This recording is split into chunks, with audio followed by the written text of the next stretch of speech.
Hi, it's Monty from Sportive Cyclist, and in this short-ish video I'm going to show you how to remove and then refit a BB90 bottom bracket from a Trek Domane 4.3, all of which is a bit of a joke because this is the first time that I've ever done this, so the likelihood is you're about to learn how not to do it. Anyway, at least you can learn from my mistakes. Let's get into it. So in terms of things you need, well, let's start with the bike. This is a Trek Domane 4.3. Bought this in 2013, I've ridden it quite hard, and at least one of the bearings in the bottom bracket is feeling slightly grindy. In fact, I don't think it's moving at all. Oh, that one moves. Must be this one. Yeah, that one's totally seized. So I bought the official Trek kit here. This is the BB90/95 Shimano kit, which comes with two sealed bearings and this plasticky thing here. No one's a fan of this particular type of bottom bracket. The bearings are pressed directly into the carbon shell, and if they don't fit exactly, then it can cause creaking. So I've gone for the Trek specific kit to, well, minimise the chance of that happening.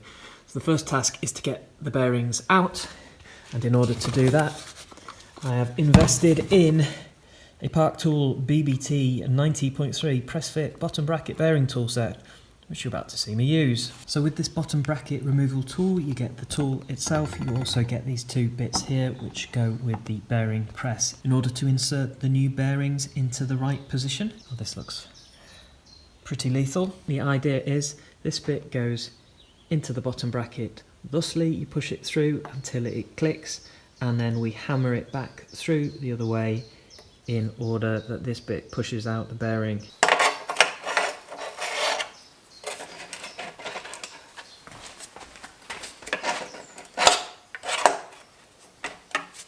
Clicked into position, rubber mallet.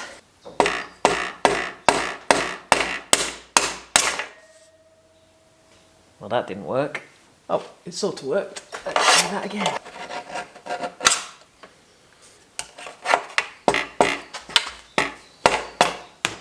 Wizzo! I think that goes through there. And there we have the inside of the bottom bracket. Sans bearing. Yeah, it looks pretty grimy. Actually, to be fair, the grease there, the colour of the grease is, you still see the red. This isn't actually the bearing that's seized, so maybe that's why.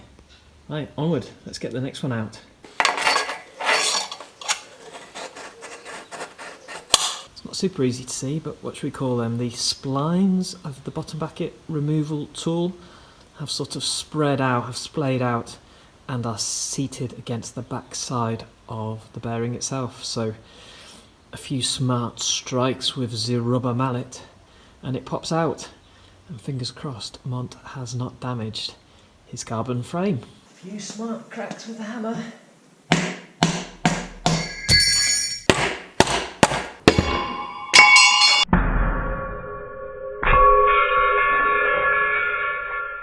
Well, that went flying. So this is the bottom bracket seating where the seized bearing was, and we can see, I guess, some signs of probably rust within the sealed bearing itself. Once we've cleaned this up, we'll be in a position to install the new bearings, and fingers crossed, we might have actually done this.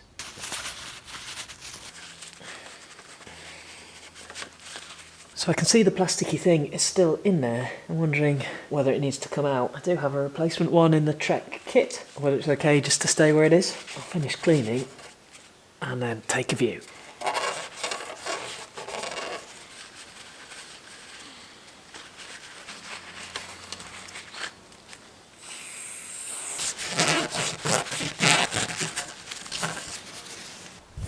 This channel's seen its fair share of knackered bearings already. We're only a few videos in, but here's some more for your delectation. I think this is the one that actually works.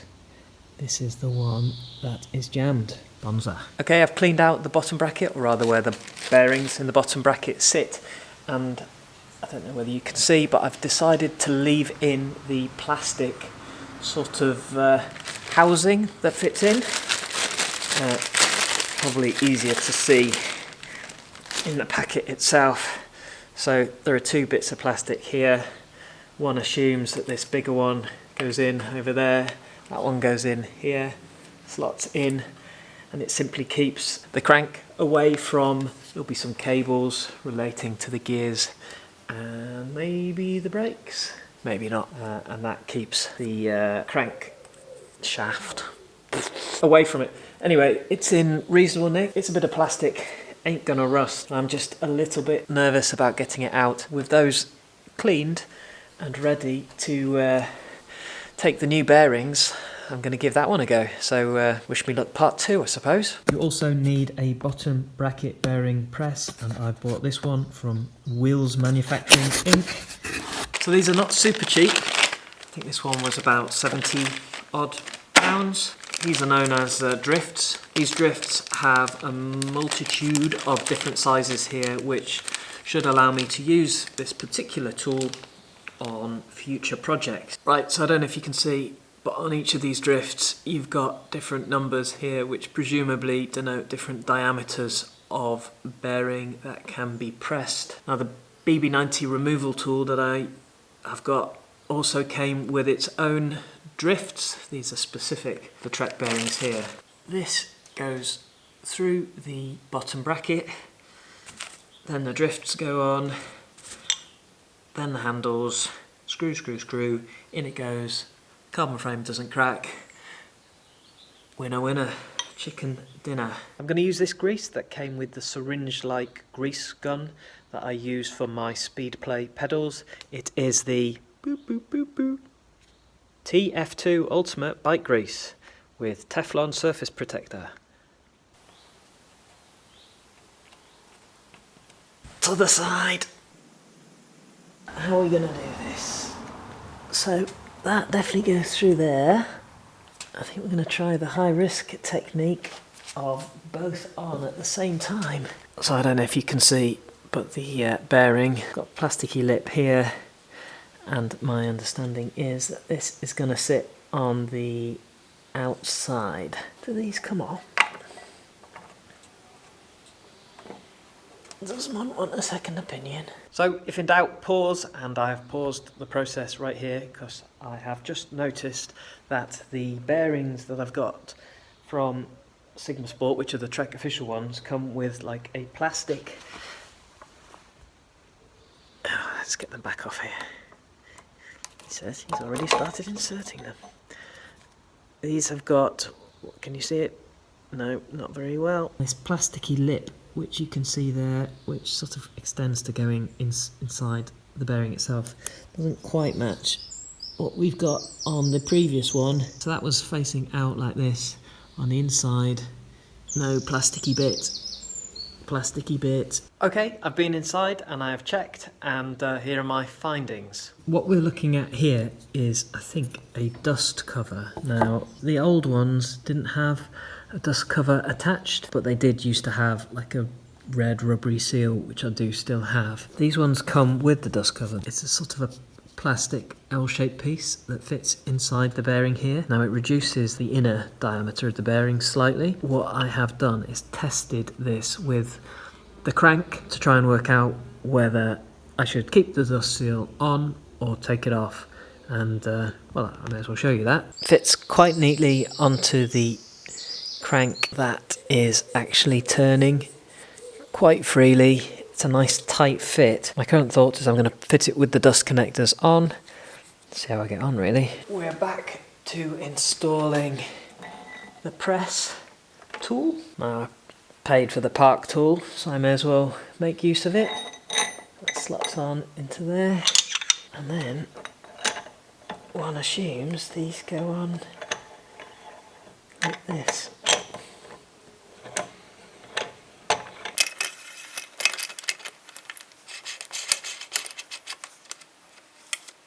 Moment of truth time. Slipping in. Well, that seems to be sort of in.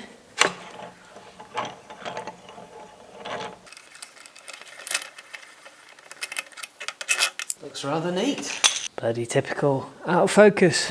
Let's have a look. There it is in there. Does it turn around? Beautiful, Bernard. Now it's time to reinstall the chain rings back onto the crankset, get it in there, and we're pretty much done.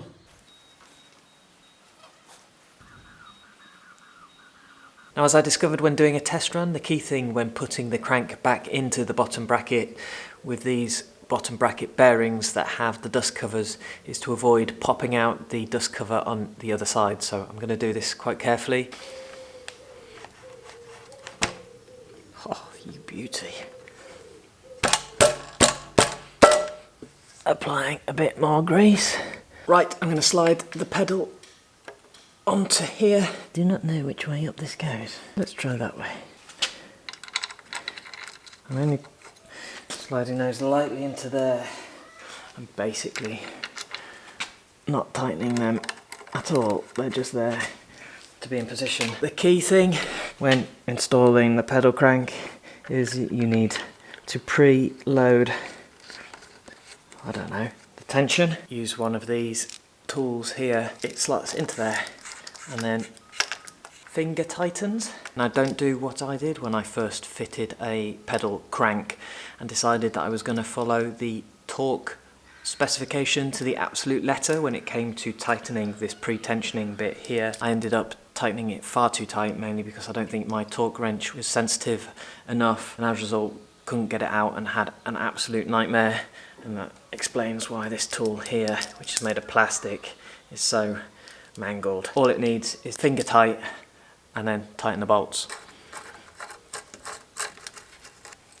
Now when it comes to tightening the pinch bolts on the crank, you do actually need to tighten them to the specific torque. It does actually say it on here because I haven't removed the sticker, 12 to 14 Newton meters. Also checking my Zinn's manual, it's exactly the same, so let's do that. We should do a bit, and then a bit, and then a bit, and then a bit.